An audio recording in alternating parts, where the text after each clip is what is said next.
Let's get started. Good morning or good afternoon, depending on where you are, everyone, and welcome to the National Disability Research Partnerships General Meeting for 2025. My name's Claire Gibellini. I use she, her pronouns. I'm the chair of the NDRP, or the National Disability Research Partnership Board, and I'd like to begin the meeting by acknowledging the traditional custodians of the land that we're joining on today, and pay my respects to elders past, present, and emerging. I'm joining you from the lands of the Whadjuk people of the Noongar Nation in Warlu or Perth. And I want to also extend that respect to all First Nations people with disability who continue to lead and change and build knowledge within our communities. Thank you so much for joining joining us online today as we think about a pretty remarkable year that we've had, our very first year as an independent organisation.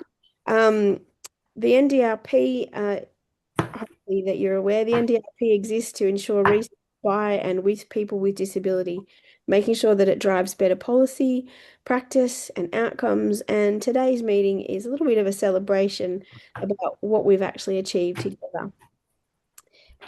So, what is it? What have we achieved together? So when the NDRP first became a company in March of 2024, our focus was really on setting strong foundations around governance and strategy and partnerships. The establishment of the NDRP was over 4 years in the making by an incredible bunch of people in our working party. It resulted in the development of the NDRP as an independent, not-for-profit organisation with charitable status with the ACNC. And I really want to thank the NDRP Working Party, whose work has meant that we've really been able to rapidly scale up.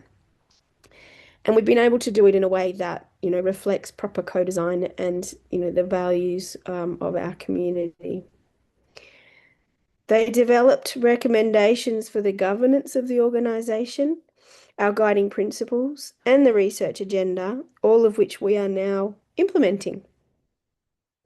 And I also want to just acknowledge that many of that working party are joining us online today. So thank you so much for all of your time, energy, and effort.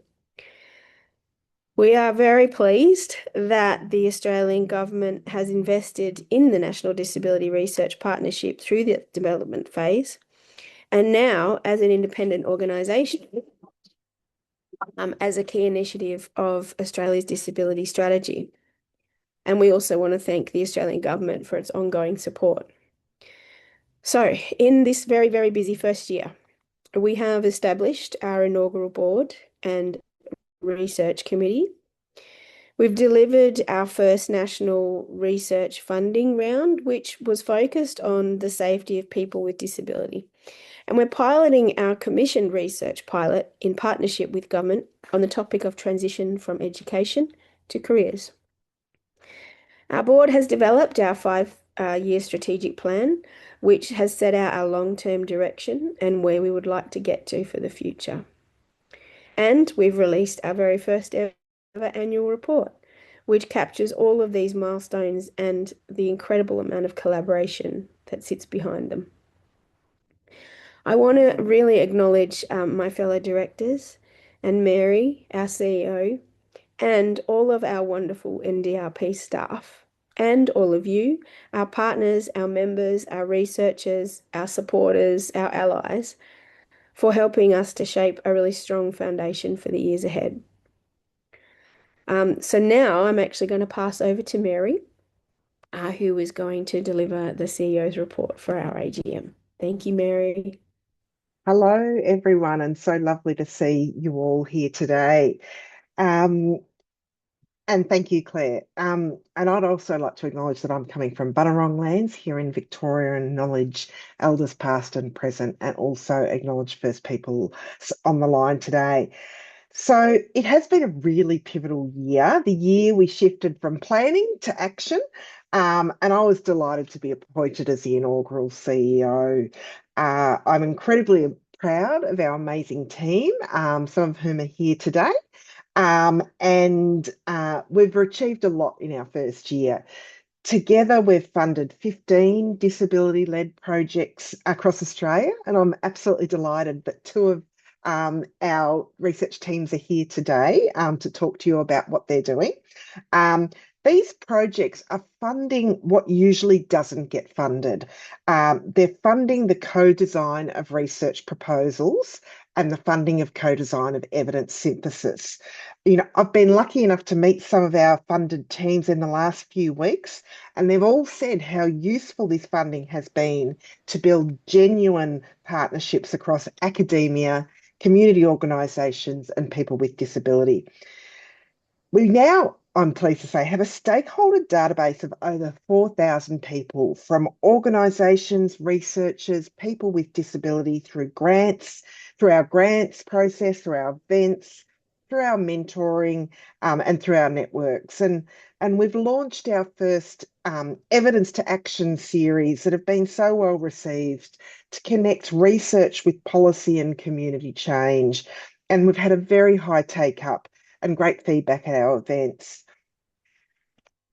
We've also made disability-led design and leadership central to our approach, from shaping events and governance to conducting user acceptance testing to make sure our materials are accessible before we go live with things. And accessibility and inclusion remain at the heart of our work, with easy English resources, Auslan interpretation and captioning available at all events. And I'll note Nari put a note in the chat with the URL for the captioning. We are led by people with disability at every stage, ensuring their perspectives guide our decisions and help create spaces that truly reflect their needs.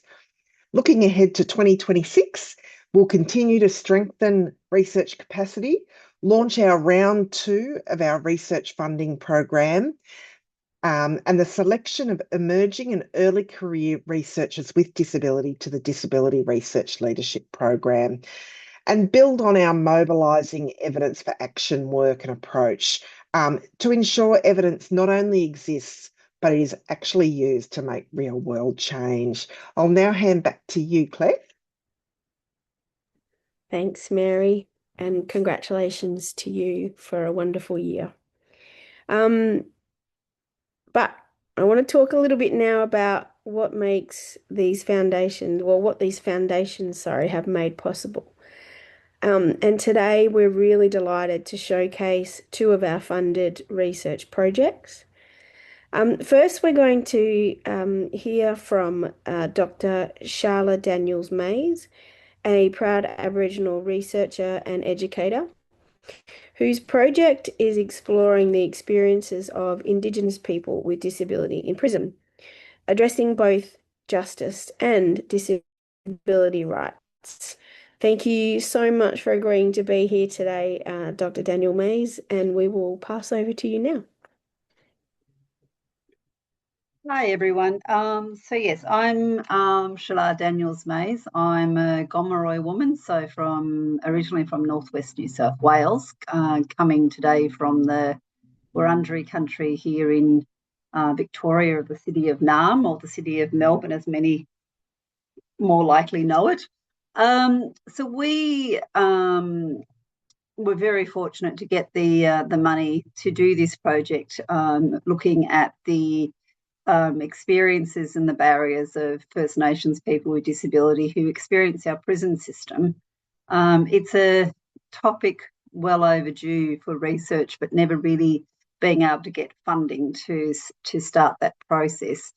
It was a hot topic, so to speak, with the Royal Commission, and we've also had the Royal Commission into Aboriginal Deaths in Custody way back in 1991, where there were 339 recommendations, and none of those recommendations had ever been met. And interesting fact is, out of those 339 recommendations from 1991, none of them directly related to women. So we're very conscious of these things. I've worked in criminal justice for many, many decades, so it feels like full circle coming back to this area, but it's, as I said, well and truly overdue. So what we're doing with this is twofold. One is we're doing what's called a rapid review. Now, this is really a methodology, research methodology that is really useful when you haven't got a lot of time, you haven't got a lot of money, and you need information fast. So what we do is we're reviewing documents that are both scholarly, so journal articles or research reports, plus we're also reviewing what's called grey literature. So any reports, annual general meeting minutes, whatever we've come across, we're reviewing all of this stuff published since 2020. So we're trying to keep it as recent as possible so we know exactly what is happening right now. Taking on the lead for that work is a PhD student of my colleague, Dr. Sharon Kerr, and myself, Iau Kasibayu. Iau is with us from Ethiopia. So this project is pretty much global in some ways. He's with us from Ethiopia doing his PhD on the experience of disability in Ethiopia and access to higher education. So we undertake this project under the banner of the bigger project called Black Ability. And Black Ability looks generally at the lived experience of Aboriginal and Torres Strait Islander people with disability. It's co-designed, it's co-produced, it's very much about cultural safety, it's very much about disability confidence. It's a 5-year project. So being able to then sort of take what we're learning from Black Ability overall to the work of working with those in prison or having experienced prison has been a real leap forward in knowledge creation. The second part of the project, which is the trickier part, is we're conducting 3 focus groups. And we're working with people who are academics, researchers. We're working with professional people. We're talking with family members, community advocates, legal services, and we're also talking with prisoners and ex-prisoners who have lived experience of disability and the criminal justice system. We're holding our first focus group this coming Monday. We've finally got ethics through because, as you can imagine, ethics for working with Aboriginal people with disabilities is difficult enough, but getting it for then working with prisoners and ex-prisoners has that extra twist of challenge, and we've been able to get that through from the University of Melbourne. We've got 2 more focus groups that are happening in February and March next year. This is allowing us to get word of mouth out there because this is already starting to happen, what we call snowballing. People are hearing about this and want to be involved, so this will give them a chance to do that next year. But we also have some other ethics processes that we need to go through to work within the prison system. So we're currently getting ethics undertakings with the New South Wales, Queensland and Victorian corrective service systems, for example.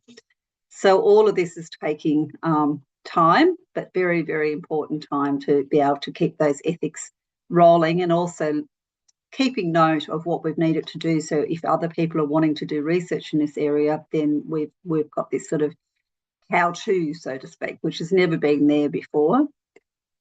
The other thing that's exciting with this project too is as a result of getting this funding, and Mary doesn't know this yet, we've actually got an additional bucket of seed funding, which is allowing us to do some ethnographic research as we go, looking at what's called cultural brokering.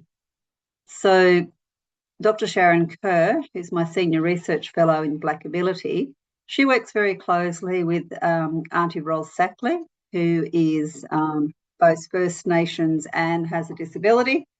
And they've worked together closely for many years. but it's never been documented about how Arnie Rolls works as a cultural broker when working with a non-Indigenous researcher such as Sharon. So it's going to have this research that we're undertaking with our National Disability Research Partnership is going to have that other outcome at the same time. And just one final thing to note before I stop is that we are already working towards bigger funding applications so that we can take the findings of this to a much bigger scale moving forward. And we've had a lot of people put their hands up already to say that they're interested in doing, for example, an Australian Research Council linkage grant or something similar. So it's already having outcomes before we've even got the results. So once we have the results of the focus groups and the rapid review, we'll be able to take that funding process for future programs much further than what we can at the moment. We need to wait for those results. So that's pretty much where we're at. We are moving quite rapidly. We are getting a lot of interest, a lot of the grapevine talking and people coming forward, and we are actually now getting people who have been in the prison system with disability who are now wanting to come and talk with us, which is really important. So right from the ground up is where we're going from. So that's about us, Mary and Claire. Wow. I don't quite know what to say. What a fantastic outcome. What a fantastic start. What a fantastic presentation. Thank you so much. But I'm so excited to see where this can go from here. And congratulations on the great news. But yeah, I'm really looking forward to seeing where this goes next. So thank you so much. Thank you for sharing all of that with us. Can't wait to see the results of everything.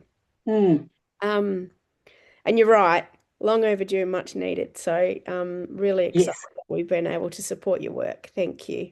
Thank you for that. So our next speakers belong to a project called Sometimes I'm Too Safe, exploring the dignity of risk. We are joined by Professor Rhonda Farrar, Ruth Farrar, and Alana Pettigrew from the University of Queensland, who've been funded for this project called Sometimes I'm Too Safe, exploring the dignity of risk. They're exploring the dignity of risk and how safety and autonomy intersect for people with intellectual disability. So I'm going to pass over to them for their presentation. Terrific. Thank you so much. It's a real joy to be here.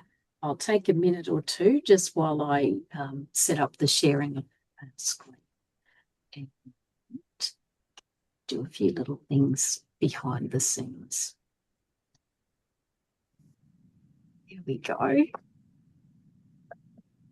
Allow me just one more little thing so that I can see everybody. There we are. And I'll just check that Alana and Ruth are okay. Their mics are off and you're all ready to go. Excellent. Well, thank you. It's such a delight to have this honour to speak with you here at this wonderful meeting.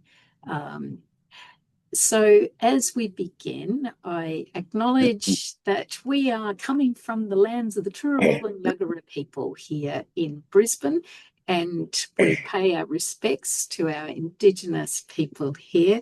Shala, thank you for your wonderful work that you're doing, and for the other people, Indigenous people who are on the meeting, and also people coming from various lands around the country.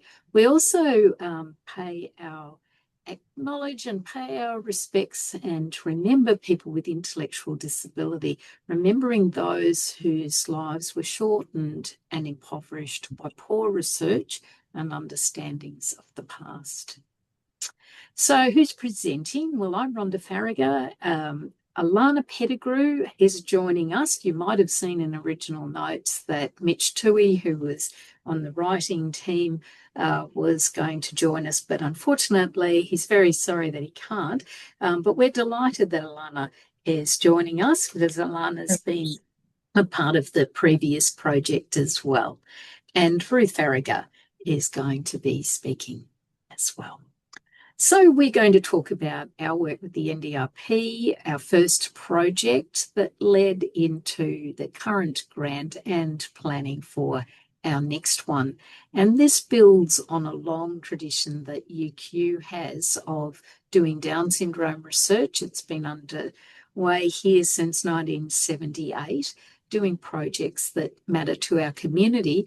But we're really grateful. I think it's an astonishing and perhaps globally significant innovation that the NDRP has brought, that it provides sustained opportunity to employ people with Down syndrome to pursue projects of interest to them as well. So first grant proposal, I'll hand over to Ruth.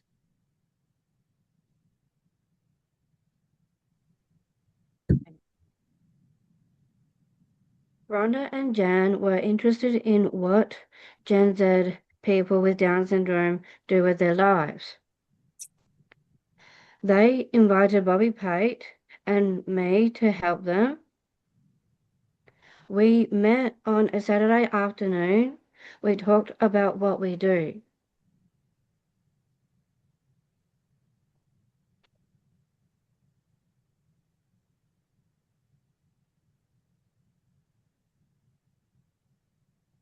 We thought about what research we could do.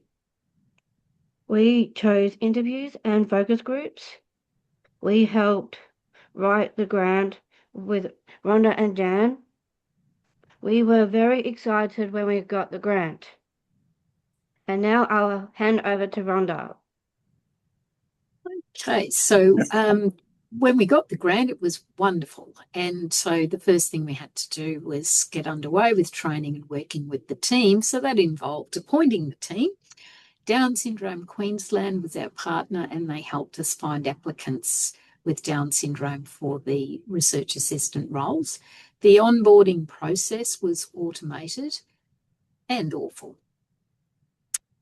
So it was a very exciting day and long into it when all got their staff cards and we were really underway.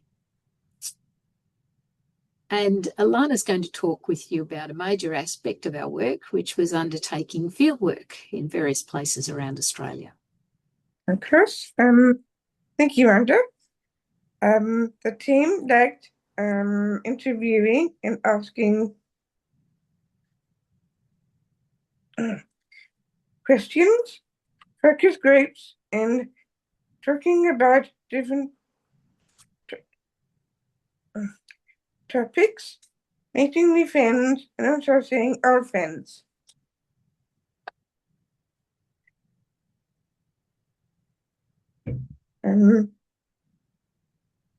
Helping people have their say. Sometimes people with Down syndrome have difficulty communicating. It is very important to hear their voices as well. It is important to listen to everyone to find the special way to communicate.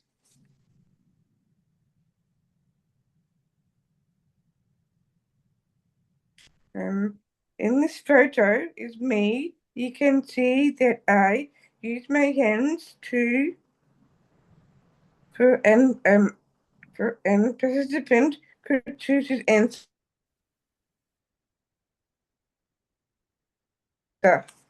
So we were very keen once we had our results that we analysed with thematic analysis to present them in a variety of formats. So alongside the traditional journal articles and so on, we did podcasts, radio interviews and conference presentations, and the 7:30 program did a story on us. So I'll just show you a little bit about that one. Young adults with Down syndrome navigate society in the face of many misunderstandings about who they are and their capacity, despite the fact that it's a relatively common syndrome. Nearly 300 babies are born with it every year. So I tell them that I have a really good life of myself.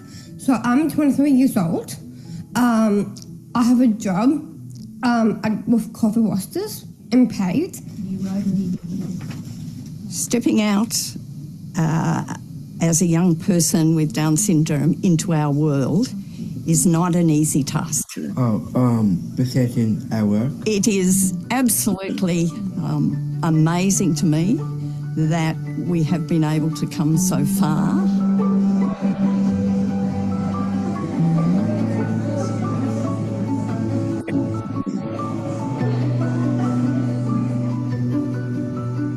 And so we were fortunate in our grant funding to be able to include a showcase event. This program is believed to be the oldest and the most complete study of its kind anywhere in the world. And here are some quotes. My dream job is to be famous. Now, we heard that a few times. So I just want to say thank you very much to Rhonda and Jan for this opportunity.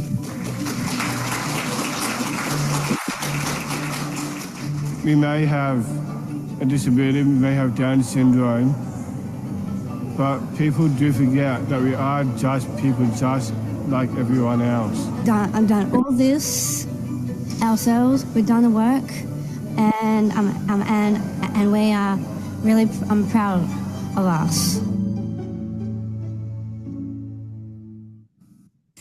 Young adults with Down syndrome.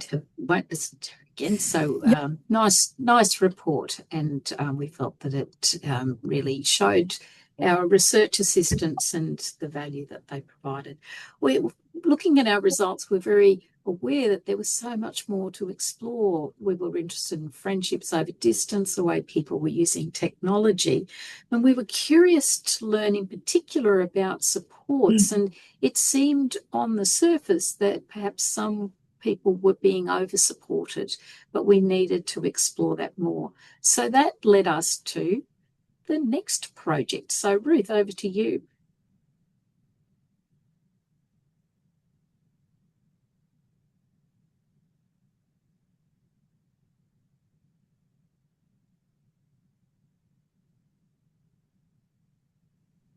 So,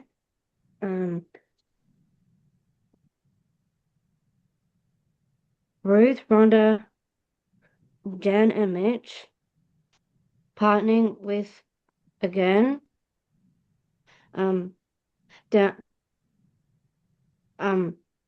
Syndrome Australia, Down Syndrome and Intellectual Disability. Queensland, Down Syndrome, Intellectual Disability, Queensland. Yep. And Mitch is new to the writing team. We met him at the World Down Syndrome Congress last year in Brisbane. We wanted to be a researcher. Yeah, it was great to invite him in, wasn't it? So what we've done so far in our project,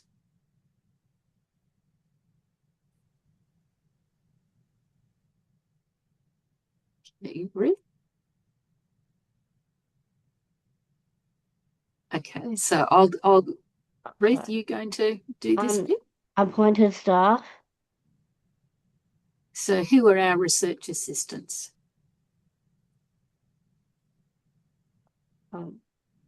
Mitch, Alana, Claire, and Callum.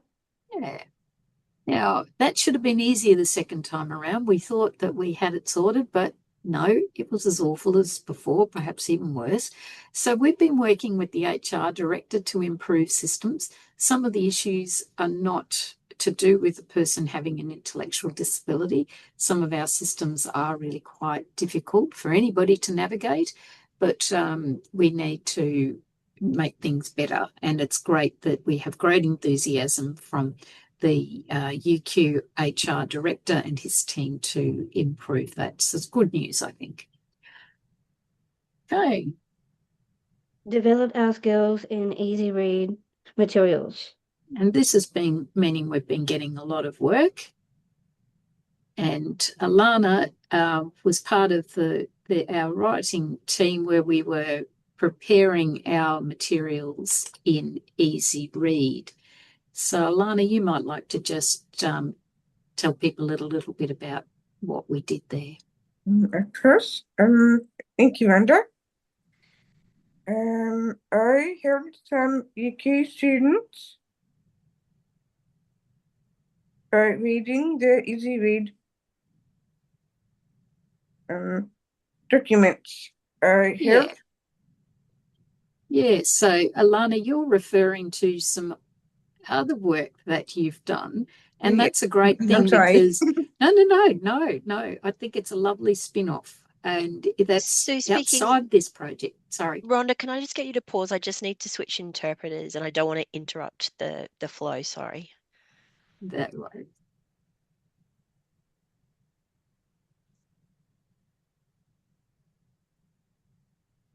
Thank you. No worries. My apologies, Alana. I'll just give the audience a bit of context because the team have got such expertise now. They've come into my class where I teach master's students about easy read and how to do that. And Alana and Ruth and a couple of other people have come in as tutors. It's quite interesting for people from countries where the visibility of people with intellectual disability is less than Australia to see people with intellectual disability as tutors. So I think, Alana, we might just go to talking about this page. This is presenting our... No. It's great that what you did. And we'll talk about this page, which is about our current grant. Okay.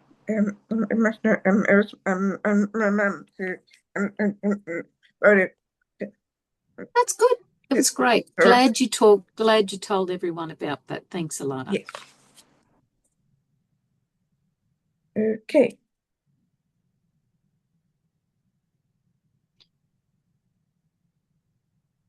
Can you see what's on the screen there? Of course. Okay. People also need to try new things. Sometimes they will make mistakes. They can learn from mistakes. We need to find a balance between being safe and being allowed to try new things and or choose to do things we want to do. We want to help parents, support workers, and friends to know how to let people with intellectual disabilities to take risks but still be safe. Thanks, Alana. And so planning our next grant, we are busy doing a literature review and we need to find out what other people know about this topic. Talking about the context where safety and risk are important. Understanding risks as making mistakes or getting into trouble.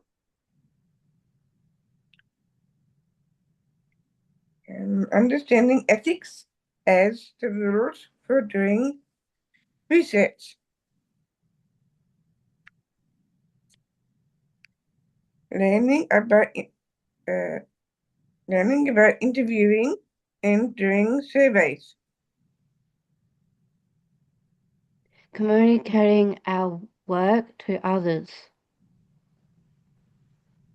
So who cares about safety and risk? Well, adults with intellectual disability and our team have been very interesting in the comments that they've made about and contexts that are very important for them. They want to have the chance to live the life they want. Parents, broadly defined, they want to get the balance right as children grow up. It can be very challenging. Support workers and service providers are already expressing their interest in this project because they have a duty of care, and getting this balance right is very tricky for them. And of course, taxpayers and policymakers want value for money in the provision of support worker funding and so on. So that's us. and be very pleased to be in touch with anybody who's interested. So I'll hand back over.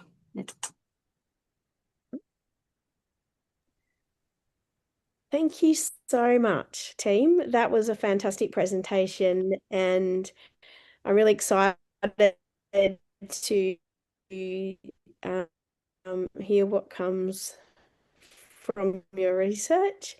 Really, I've seen a few of my bosses in that news report, so that was really made me quite happy. But yeah, it's really an interesting results. So thank you so much, and thank you for coming along to our AGM today. We're now going to take a short 5-minute break before we move to the, I guess, not so exciting formal AGM bits. So please stay connected. We will resume it at, well, it's not in 5 minutes time, wherever you are from around the country. I'm not even going to try with this many time zones in Australia at the moment. But yeah, thank you again to our guest speakers for reminding us why this work matters, why we're here, who we're here for. Please stay on the line for the next exciting bit, but we'll see you in 5 minutes' time. So my name is Simon O'Neill. I'm the virtual CFO for NDRP. Thank you for having me. I'm just going to quickly give a little presentation. Not quite yet. What's your turn? No, we just got a couple other things to do first, Simon. Sorry. My apologies. No, you're right. So welcome back, everyone. We are now going to move to the more formal part of the meeting. I'm just going to start by first asking our Company Secretary and CEO, Mary Sayers, to read out any formal apologies from members, please, Mary. Oh, is Mary back?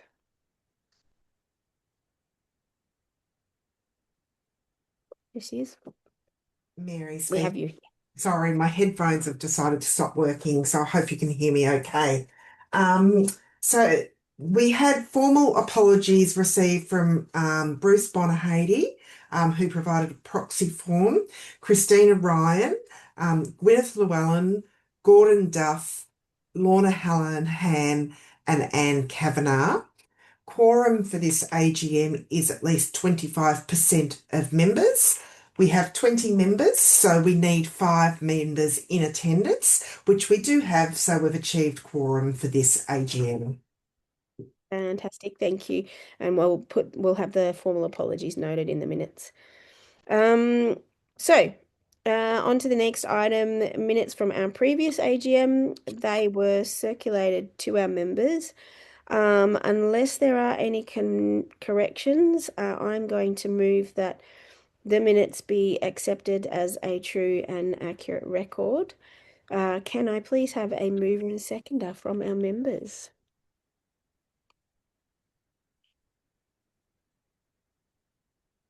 Where are our members? I can't see. So I've got Karen. Thank you. Karen is a mover. And Elizabeth has seconded. Thank you so much. Rhonda, if you want to stay, you're most welcome to, but you're also welcome to leave if you'd like. But thank you for coming. Okay, so and now on to our annual report. So you should have all received the annual report outlining activities and achievements over the last year, 24-25 year. So for me, there's been so many highlights, but some of the ones that I just really wanted to point out are, I guess, a big one is the reception that we get as an organisation when we meet with our stakeholders, whether that's government, advocacy organisations and researchers, or just general community members. This, for me, cements the need for the NDRP to be an enduring enabler of research led by and with people with disability. Our board and our committees have all worked so incredibly hard over this past year. And in particular, I want to thank our research committee who have done such a lot of work. They've been led by our wonderful Professor Anne Kavanagh, and they have done, like I said, a mountain of work to support the NDRP team and us as a board to implement that research program. So, thank you so much. We quite honestly would not be here if it wasn't for all your efforts and commitment. In the middle of this year, Mary and I had the privilege of being selected by the Australian government to be part of the official government side event at the 18th session of the Conference of State Parties to the Convention on the Rights of Persons with Disabilities. How's that for a mouthful? At the United Nations in New York. That was in June. And together with Luke Nelson and Catherine McAlpine from Inclusion Australia and Robin Shannon and Hope Peasley from the Australian government, we were able to showcase how we as an organisation, along with the National Disability Data Asset, are working and having a strong commitment to research and data led by and with people with disability in Australia. And we were able to showcase that to an international audience. That was really huge, and it really still is having ripple effects as we carry on. So that was quite a highlight for me. Very busy 3 days, but it was a very big highlight. So now I'm going to ask Mary to share some key points from the report. Thanks, Mary. Thank you, Claire. Mary speaking. The report showcases our year of growth, collaboration and evidence in action, including funding outcomes, partnership achievements, and our financial and governance milestones. And we do have both our Chief Financial Officer and our auditor in the audience today. We've also embedded accessibility features into the actual annual report as well, including an easy English version and a narrated audio version so others can read about it. Just some additional points. A real highlight for me was the quality of the 93 applications that we had for our round one research funding. I think Alana, Ruth, Rhonda, Sheila, you should be really proud that you were funded because the quality of applications were sensational. And we've worked very hard to keep a strong relationships with those that we were not able to fund in our first round, including providing detailed feedback on their applications and welcoming them into our events and activity. As we say amongst our team, even if you were not funded, you're still part of the National Disability Research Partnership, and that's why we have the P in our name, the partnership piece. And we want to partner with everyone who's involved with the NDRP. Our communications reach has been pretty spectacular, and Sally Belford isn't working today, our communications lead, and it's really showing the appetite for the National Disability Research Partnership. And I mentioned our evidence to action events as well, but we're really interested that evidence does not just sit on the shelf, but it's leading to meaningful change. The process we went through to develop our commissioned research project with government, and I know we've got some of our government members here, Mark and Emma, who we worked with on this, really we've learned a lot and really grateful for the partnership we've had with the Australian government as they've worked with us so that they had a broad idea of the research topic they were interested in, but through a lived experience review of what people with disability had said through the Royal Commission, through the NDIS review, and through liaising with government officials, disability advocates and researchers, we were able to land a really highly targeted piece of research which focuses on what young people with disability need to transition from education to meaningful careers. And the research, which closes tomorrow, so if you haven't put your application in yet, you're probably getting a bit close, is focusing on that group of young people who have employment assistance supports in their NDIS plans. And we've got 3 streams of that project. So it was through this really wonderful partnership we had with the Australian government who enabled us to do that work of really deeply understanding what research is needed. And we're so excited for that project. I'll now hand over, but it's been a great year. Thanks to all our staff. And also, I'd like to acknowledge the work of Mitchell Partners and our virtual Chief Financial Officer, who makes my job much easier. So I'll hand over to you, Simon, to report on the financial statements. Thank you very much, Mary. Thank you for having me, everybody. I'll just cover a few highlights from the 30 June 2025 financial report. Firstly, I just want to point out that these reports are the organisation's first set of audited financial statements following incorporation in March 2024. So there's no prior year comparatives, and the period for income and expenses shown is actually 16 months, not just the standard 12. NDRP is in a wonderfully strong financial position at 30 June 2025. There was significant Commonwealth Government funding of almost 14 million received upfront to establish and operate the organisation over multiple financial years. The other main revenue item for the year was interest income of 373,000. And there was some expenses incurred, the main expense items being employee benefits expenses, professional fees, and research expenses. It's important to note that with all of the funding received upfront and recognised in accordance with accounting standard AASB 1058, which is income for not-for-profit entities, that the surplus this year will effectively be drawn down on in future years, i.e. we're going to be recognising losses as the significant research or grant expenses are incurred. But the surplus of almost 13 million obviously sets up the organisation really well for those future years.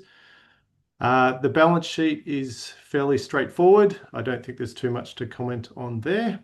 For an organisation like this, it's very clean.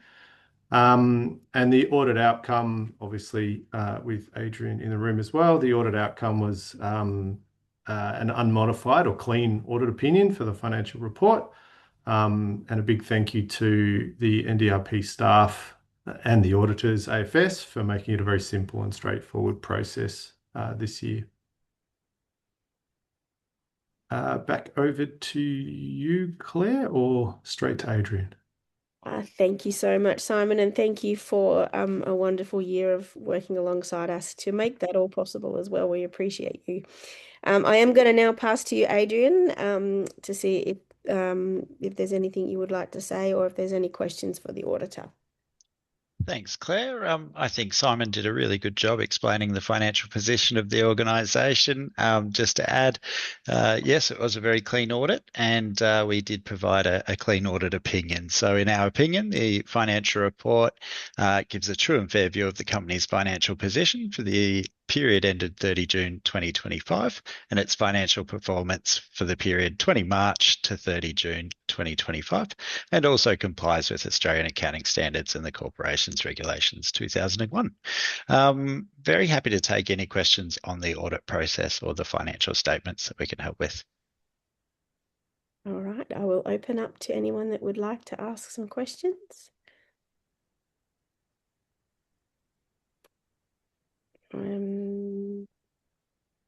Let me, because I can't see the whole screen, so I'll just check. So speaking, nothing so far, Claire. All right, we'll just wait another few seconds in case people are having tech issues with Zoom like I sometimes have. No, it doesn't look like we have any questions. So thank you both so much for all of your hard work and supporting us through the year. We much appreciate it. And can we note for the minutes that there was no questions received? All right. So now we're moving on to general business.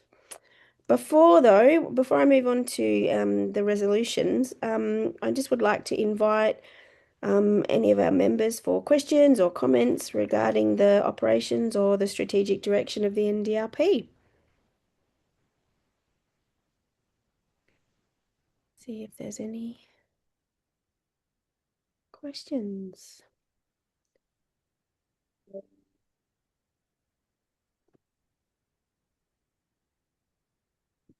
Just double check.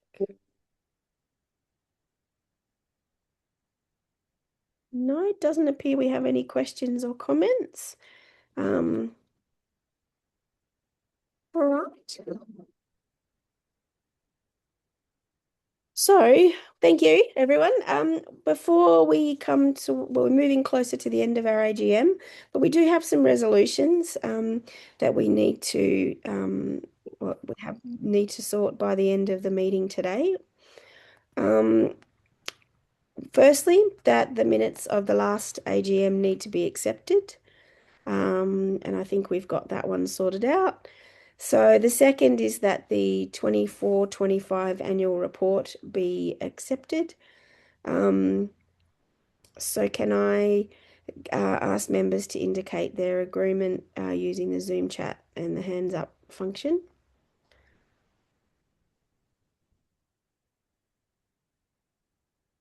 So I've got some hands appearing. Mary's speaking. We've got Elizabeth and Karen agreeing in the chat and Jackie with the hand up. So we're good there. Fantastic. Thank you also to Celia. And can I get the next resolution is that the audited financial statements for the year ending 30th of June 2025 be accepted. Also using the Zoom chat or hands up function, waving at people. And we've got Karen agreeing, Jackie, Chloe, Elizabeth, and Alana. Look, fantastic.